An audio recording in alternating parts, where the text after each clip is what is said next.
देश की ताकत तीनों है, महान जवान, किसान और जनता महान। मैं मरा नहीं हूँ। असम में फर्जी आपत्तियों से मतदाता पुनरीक्षण प्रक्रिया संकट में।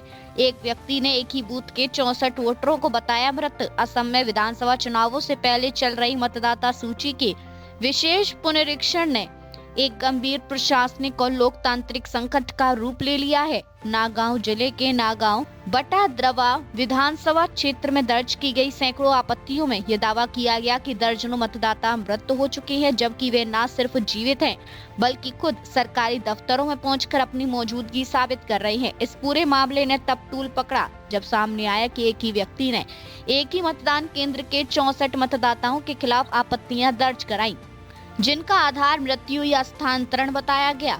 मध्य असम के नागांव कस्बे में रहने वाले सेवानिवृत्त सरकारी कर्मचारी हाफिजुद्दीन अहमद को पिछले शुक्रवार स्थानीय सरकारी कार्यालय में सुनवाई के लिए नोटिस मिला। नोटिस में स्पष्ट लिखा था कि मतदाता सूची में उनके नाम को लेकर मृत्यु के आधार पर आपत्ति दर्ज की गई है। मैं उसी दिन सारे दस्तावेज लेकर पहुंचा, वोटर आईडी दिखाया। अधिकारी मुझे पहले से जानते थे। जांच के बाद कहा गया कि सब ठीक है। हाफिजुद्दीन अहमद का मामला है कि कोई अपवाद नहीं था। उनके पड़ोसी जावेद अख्तर को एक ही दिन 2 नोटिस मिले। उनके 80 वर्षीय ससुर अजहरुद्दीन अहमद के लिए जिन्हें मृत बताया गया, उनकी पत्नी फरहाना यासीन के लिए जिन्हें स्थानांतरित बताया गया। अजहरुद्दीन अहमद न केवल जीवित हैं बल्कि युवावस्था में एक वरिष्ठ वकील रह चुके हैं और फिलहाल बीमार अवस्था में बिस्तर पर हैं। डिंग कॉलेज के 77 वर्षीय सेवानिवृत्त प्रोफेसर अब्दुल सलाम और उनकी पत्नी उस वक्त पश्चिम बंगाल की यात्रा पर थे कि दोनों को मतदाता सूची में मृत घोषित कर दिया गया है। हम शहर से बाहर थे। बेटे को सुनवाई के लिए भेजा गया, लेकिन कहा गया कि हमें खुद उपस्थित होना होगा। अब्दुल सलाम। इन सभी मामलों में एक चौंकाने वाली समानता सामने आई। सभी आपत्तियां एक ही व्यक्ति विशाल रॉय द्वारा दर्ज कराई गई थी। पड़ताल में पाया गया कि एक मतदान केंद्र से 64 मतदाताओं पर आपत्तियां, इनमें booth level officer Nooruddin Ahmed और उनकी पत्नी भी शामिल।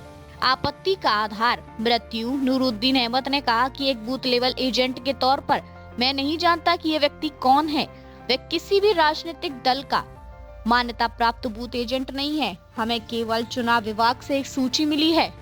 यह सवाल खड़ा करता है कि बिना जमीनी सत्यापन के इतनी बड़ी संख्या में आपत्तियां कैसे स्वीकार की गईं। स्थिति बिगड़ने पर नागांव जिला प्रशासन ने बरहमपुर, नागांव, बटाद्रवा, राहा इन तीनों विधानसभा क्षेत्रों में जन सुनवाई अगले आदेश तक स्थगित कर दी गई। जिला निर्वाचन अधिकारी देवाशीष शर्मा ने कहा कि छोटे सुनवाई केंद्र इतनी बड़ी संख्या में पहुंचे लोगों को संभालने में सक्षम नहीं थे। जारी सार्वजनिक सूचना में साफ कहा गया कि झूठी, भ्रामक या परेशान करने वाली शिकायतें लोक प्रतिनिधित्व अधिनियम 1950 की धारा 31 के तहत दंडनीय अपराध, 1 साल तक की जेल या जुर्माना या दोनों संभव।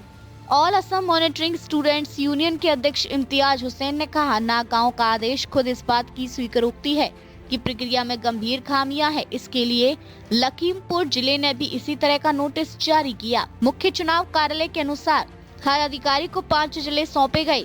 राजनीतिक दलों के स्थानीय प्रतिनिधियों से बातचीत जारी। बड़ा सवाल, लोकतंत्र की सुरक्षा कैसे? इस विशेष पुनरीक्षण में अब तक 4,78,992 मृत मतदाता हटाने के लिए चिन्हित 5,23,680 स्थानांतरित 53,619 डुप्लीकेट प्रविष्टियां। लेकिन मौजूदा घटनाएं ये सवाल खड़ा करती हैं कि क्या मतदाता सूची सुधार के नाम पर वैध मतदाताओं को डराया धमकाया जा रहा है? देखते रहिए changing future TV. Like, share और सब्सक्राइब करना ना भूलें।